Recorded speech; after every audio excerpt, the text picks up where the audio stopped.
എല്ലാവർക്കും സ്നേഹം നിറഞ്ഞ സ്വാഗതം. A very warm welcome to the 9th episode of Prides of the King. I'm Yashika from St. Mariam Thresia Church in Vilpet, and I'm so happy to be your host today. Open your hearts, keep smiling, and let's begin this beautiful journey together. Every beautiful journey begins with a simple word, yes. A yes to God, a yes to love, a yes to sacrifice. പിന്നെ നമുക്കെല്ലാവർക്കും അറിയാം, early morning എഴുന്നേൽക്കാൻ yes പറയുന്നത് തന്നെ കുറച്ച് കഷ്ടമാണല്ലേ. But saying yes to God can change our whole life. The greatest yes in history belongs to Mother Mary. Let it be done to me according to your word. Luke 1:38. In one of humanity's darkest moments, Saint Maximilian Kolbe stepped forward and offered his whole life so that another man could live. His final yes was an act of perfect love. Today, let's meet an inspiring woman who joyfully said yes to God's call. Now it's time for the moment we all been waiting for. Today's special guest is someone whose life reflects God's love through her vocation life. Let's watch a short introduction. ഇഷ്ടമാണെനിക്കെന്റെ സന്യസ്ത ജീവിതം, ശ്രേഷ്ഠമാം വിളിക്കു നൽകിടുമീ സമർപ്പണം.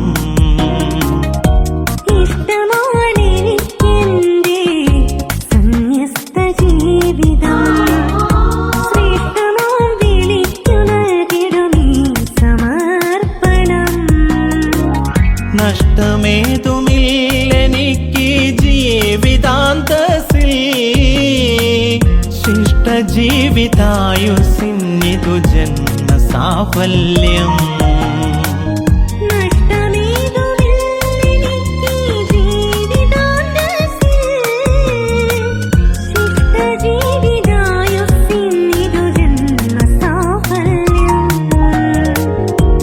ഇഷ്ടമാണെനിക്കെന്റെ സന്യസ്ത ജീവിതം, ശ്രേഷ്ഠമാം വിളിക്കു നൽകിടുമീ സമർപ്പണം.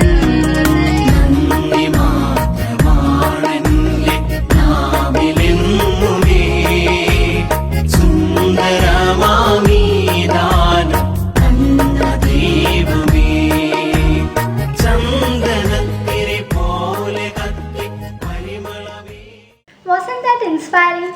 Please join me in warmly welcoming Sister Therese from Daughters of the St. Thomas Congregation, DST. Sister, Isha Mishayaki Stidiyarikite. We are truly happy to have you with us today. To help everyone know you better, could you please introduce about yourself?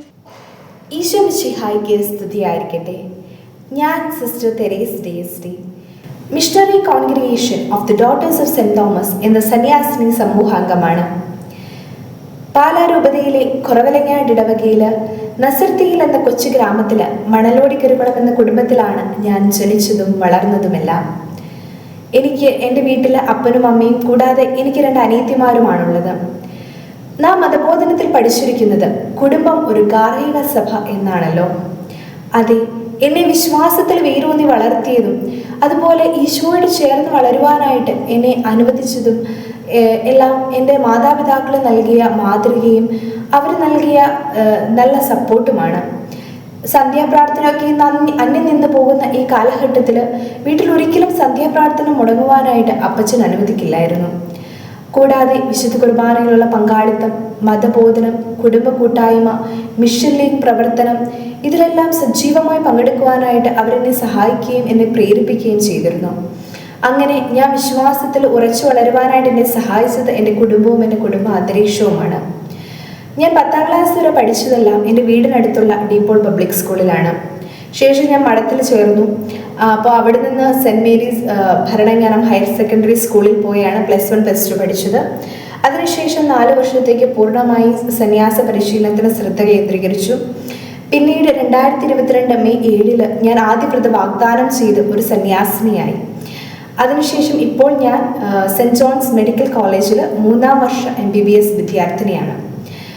ഞാൻ ഭാഗമായിരിക്കുന്ന missionary congregation of the daughters of saint Thomas എന്ന സന്യാസിനി സമൂഹത്തെക്കുറിച്ച് പറയുകയാണെങ്കിൽ 1969 July 3 ബഹുമാനപ്പെട്ട Jacob Thazhathil അച്ഛനാൽ പാലാരൂപതയ്ക്ക് Syro Malabar സഭയ്ക്ക് ഒരു മിഷണറി കോൺഗ്രിഗേഷൻ വേണമെന്നുള്ള ആഗ്രഹത്താൽ അച്ഛനിലൂടെ സ്ഥാപിതമായതാണ്, അരുവിത്തുറയിൽ സ്ഥാപിതമായതാണ് ഞങ്ങളുടെ സന്യാസിനി സമൂഹം.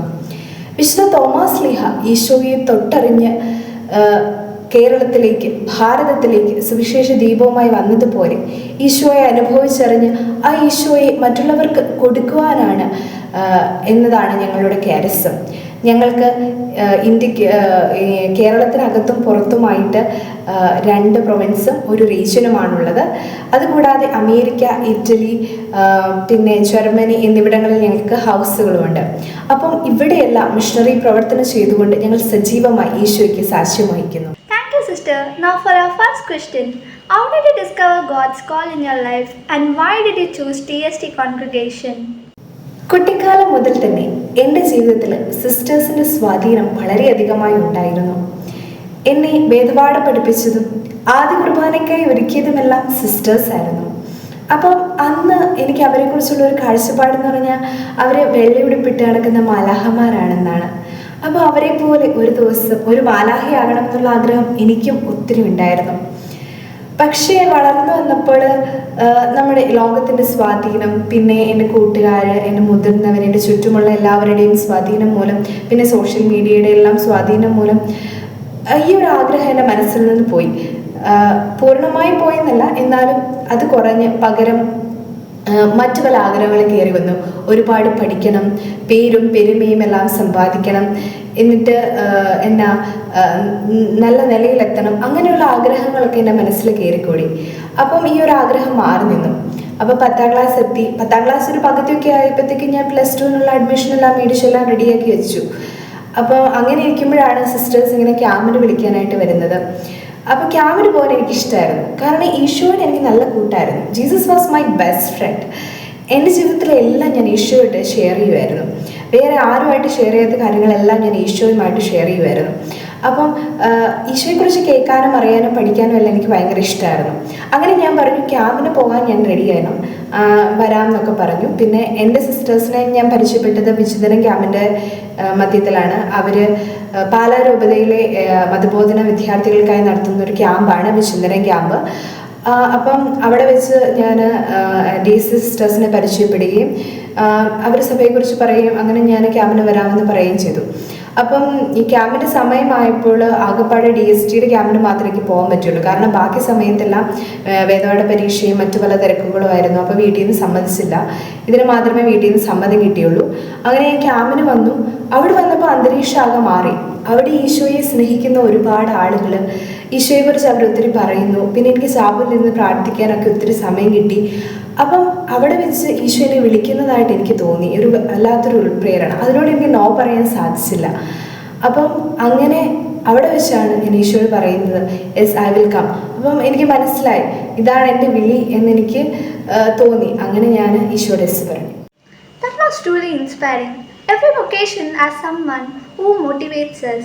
Could you please tell us who inspires or motivates you to choose this beautiful religious life?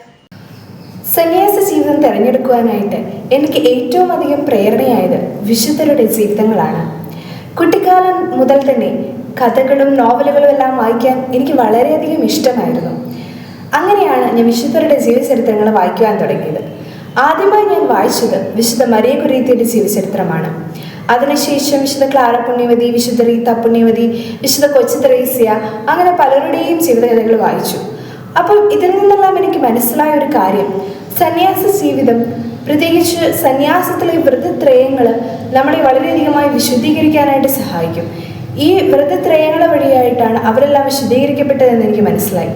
അപ്പോൾ ഞാൻ നേരത്തെ പറഞ്ഞതുപോലെ തന്നെ ക്യാമ്പിൻ്റെ വേളയിൽ എനിക്ക് ഒരു ഉൾപ്രേരണ ലഭിച്ചപ്പോൾ ഈശോ എന്നെ വിളിക്കുകയാണെന്ന് എനിക്ക് മനസ്സിലായപ്പോൾ എനിക്കും തോന്നി ഈ സന്യാസത്തിലൂടെ എന്നെ വിശുദ്ധീകരിക്കാനാണ് ഈശോ എന്നെ വിളിക്കുന്നത്. അങ്ങനെ ഞാൻ ഈശോയുടെ പറഞ്ഞു. Thank you, sister. That was amazing. Now for our final question. How are you enjoying your religious life today? And what message would you like to share to today's young generation? ഞാനിപ്പോൾ ഉടുപ്പിട്ടിട്ട് 4 വർഷത്തോളമായി. ഇന്നേ വരെ എനിക്ക് എൻ്റെ ഈ സന്യാസ ജീവിതത്തിൽ ഏറെ സന്തോഷവും സംതൃപ്തിയും കണ്ടെത്തുവാൻ സാധിച്ചിട്ടുണ്ട്. അതിന് ഞാൻ ഈശോയ്ക്ക് നന്ദി പറയുകയാണ്. അപ്പോൾ ഈ ഒരു ദൈവവിളിയിൽ എനിക്ക് ഏറ്റവും അധികമായിട്ട് ലഭിച്ച അനുഗ്രഹം എന്ന് പറയുന്നത് ആദ്യമായി തന്നെ ഇതാണ് എൻ്റെ ദൈവവിളി എന്നൊരു വലിയ ബോധ്യത്തിലേക്ക് വളരുവാനായിട്ട് ഫോർമേഷൻ കാലഘട്ടത്തിൽ തന്നെ ഈശോ എന്നെ സഹായിച്ചു. ആദ്യം ഈ വിളിയിലേക്ക് കടന്നു വന്നപ്പോൾ എനിക്ക് ഒരുപാട് സംശയങ്ങളും ബുദ്ധിമുട്ടുകളും എല്ലാം ഉണ്ടായിരുന്നു. അപ്പോൾ ഈശോ എന്നോട് പല അവസരങ്ങൾ വഴിയായിട്ട്, പല വ്യക്തികൾ വഴിയായിട്ട്, പല അനുഭവങ്ങൾ വഴിയായിട്ട് അവിടുന്ന് എനിക്ക് വെളിവാക്കി തന്നു. ഇത് തന്നെയാണ് എൻ്റെ വിളിയെന്നും ഇതിലൂടെ അവിടുന്ന് എന്നെ വിശദീകരിക്കുന്നുണ്ടെന്നും എനിക്ക് മനസ്സിലാക്കി തന്നു. എൻ്റെ സംശയങ്ങളെല്ലാം അവിടുന്ന് തന്നെ മാറ്റി തന്നു. അതാണ് എനിക്ക് ലഭിച്ച ഏറ്റവും വലിയൊരു അനുഗ്രഹം. പിന്നെ മറ്റൊരു വലിയ അനുഗ്രഹം എന്ന് പറഞ്ഞാൽ ഈശോയിൽ പൂർണ്ണമായിട്ട് ആശ്രയിക്കുക. ഈ ലോകത്തിലുള്ള മറ്റാരെയും ആശ്രയിക്കുന്നതിനേക്കാൾ എന്തൊരു ബുദ്ധിമുട്ടുണ്ടായാലും ഈശോയുടെ അടുത്തേക്ക് ഓടി ചെല്ലുവാനും അവിടുത്തെ സന്നിധിയിലിരുന്ന് എല്ലാം പറഞ്ഞ് എന്നാ പൂർണ്ണമായിട്ടും അവിടുന്ന് ആശ്രയിക്കാനുള്ളൊരു വലിയ കൃപ എനിക്ക് ലഭിച്ചു. എൻ്റെ കുറവുകളെയെല്ലാം അവിടുന്ന് നിറവുകളാക്കി മാറ്റി. അതാണ് അവിടുന്ന് എപ്പോഴും എൻ്റെ കൂടെ ഉണ്ടെന്നൊരു വിശ്വാസത്തിലേക്ക് വളരുവാനായിട്ട് എനിക്ക് സാധിച്ചു. അതാണ് എനിക്ക് ലഭിച്ച മറ്റൊരു വലിയ അനുഗ്രഹം. പിന്നെ ഈ സന്യാസ ജീവിതത്തിലേക്ക് വരുവാൻ ആഗ്രഹിക്കുന്ന കുട്ടികളോട് എനിക്ക് പറയാനുള്ളത്, നിങ്ങളെ പലരും നിരുത്സാഹപ്പെടുത്താനായിട്ട് ശ്രമിക്കും. ഇപ്പം ഞാൻ സന്യാസത്തിലേക്ക് വന്നപ്പോൾ പലരും എന്നോട് പറഞ്ഞിട്ടുള്ള ഇത് കൊച്ചേ ഇയാൾക്ക് ഒത്തിരി കഴിവുകളുണ്ട്, അപ്പം മഠത്തിൽ പോയ കഴിവുകളെല്ലാം ഇല്ലാതാവുകയല്ലേ, അങ്ങനെ അവരെന്നോട് പറഞ്ഞത്. പക്ഷേ ഇപ്പം നോക്ക്, എൻ്റെ കഴിവുകളൊന്നും ഇല്ലാതായിട്ടില്ല, അത് കൂടുതൽ വർദ്ധിക്കുകയാണ് ചെയ്തത്. അതുകൂടാതെ എനിക്ക് ഉണ്ടെന്ന് അറിയാൻ മേലാത്ത പല കഴിവുകളും ഈ സന്യാസത്തിലേക്ക് വന്നു കഴിഞ്ഞപ്പോഴത്തേക്കും ഞാൻ തിരിച്ചറിയുകയും അതിനോടെല്ലാം റെസ്പോണ്ട് ചെയ്യുകയും ചെയ്തു. അപ്പം എൻ്റെ നിറവുകളെയെല്ലാം ഈശോ കൂടുതൽ കൂടുതൽ വർദ്ധിപ്പിക്കുകയും എൻ്റെ കുറവുകളെയും അവിടുന്ന് നിറവുകളാക്കി മാറ്റുകയും ചെയ്തു. അപ്പം നിങ്ങൾ ഒരു കാരണവശാലും പേടിക്കരുത്. പിന്നെ ഇപ്പം പഠിക്കാൻ പറ്റിയില്ല എന്നൊക്കെ ചിലർ വിചാരിക്കുന്നുണ്ടായിരിക്കും. അങ്ങനെയൊന്നുമില്ല. നമുക്ക് പഠിക്കാനുള്ള അവസരങ്ങളും എല്ലാം സഭ ഒരുക്കി തരും. ഇപ്പം ഞാനാണെങ്കിൽ തന്നെ ഇപ്പോൾ MBBS ആണ് പഠിക്കുന്നത്. അപ്പം നമ്മുടെ കഴിവുകൾ ഒരിക്കലും ഇല്ലാതാകുകയില്ല, അത് വർദ്ധിക്കുകയുള്ളൂ. ഈശോയ്ക്ക് കൊടുക്കുമ്പോൾ അത് അവിടെ നിന്ന് 100 ഇരട്ടിയാക്കി തരും. പിന്നെ മറ്റൊരു കാര്യം എല്ലാവരും എന്നോട് പറഞ്ഞു, ഒരുപാട് ബുദ്ധിമുട്ടുകളുണ്ട്, അപ്പോൾ ഈ ജീവിതം നല്ലതല്ല എന്നൊക്കെ എന്നോട് പലരും പറഞ്ഞിട്ടുണ്ട്. പക്ഷെ ഒന്ന് ചിന്തിച്ച് നോക്കി, ഏത് ജീവിതത്തിലാണ് ബുദ്ധിമുട്ടുകളില്ലാത്ത? എല്ലാ ജീവിതത്തിലും ബുദ്ധിമുട്ടുണ്ട്. ഇപ്പം നമ്മളോട് പറയുന്നവർ തന്നെ എന്തുമാത്രം ബുദ്ധിമുട്ടുകളിലൂടെ കടന്നു പോകുന്നവരായിരിക്കും. അപ്പം പക്ഷെ അവർക്കെല്ലാം ഇല്ലാത്തൊരു അനുഗ്രഹം നമുക്കുണ്ട്. അതായത് നമ്മുടെ കൂടെ ഈശോ ഉണ്ട്. ഏതൊരു ബുദ്ധിമുട്ടിലും ആശ്രയിക്കാനും കൂടെ നിൽക്കാനും നമുക്ക് ഈശോ ഉണ്ട്. അതുകൊണ്ട് നിങ്ങൾ ഒരിക്കലും ഭയപ്പെടരുത്. ഈ ജീവിതം തിരഞ്ഞെടുക്കാൻ മടിക്കുകയും വരുത്. Thank you so much, sister, for sharing your beautiful journey with us. I'm sure all of us are living with more faith, more hope, and a desire to say yes to God's call. Now I would like to invite El Maria and Joachim from Santa Maria Church, Kelambakam, to lead us in prayer. എത്രയുള്ള മാതാവേ, നിന്റെ സന്നിധിയിൽ ഓടി വന്ന് നിന്റെ സഹായം തേടി നിന്റെ മാതൃക അപേക്ഷിച്ചവരിൽ ഒരുവന്റെ അപേക്ഷ ഉപേക്ഷിച്ചിട്ടില്ല നീ ഓർക്കണമേ. കന്യകളുടെ രാജ്ഞിയായ കന്യകെ, ദയുള്ള മാതാവേ, ഈ വിശ്വാസത്തിൽ ധൈര്യപ്പെട്ട് ഞാൻ നിന്റെ തിരുപ്പാത്തിൽ അണിയുന്നു. വിലപിച്ച് കണ്ണീര് ചിന്തി പാപിയായ ഞാൻ ധ്യാധ്യത്തെ കാത്തുകൊണ്ട് അങ്ങയുടെ സന്നിധിയിൽ നിന്നു. അവതരിച്ച വചനത്തിന്റെ മാതാവേ, എന്റെ അപേക്ഷ ഉപേക്ഷിക്കാതെ ദയാപൂർവ്വം കേട്ടറിയണമേ. ആമേൻ. And always remember, God's plan are always greater than our own. This is Yashita from St. Maria Theresia Church, Chengalpet, signing off. God bless you all. Shubharatri.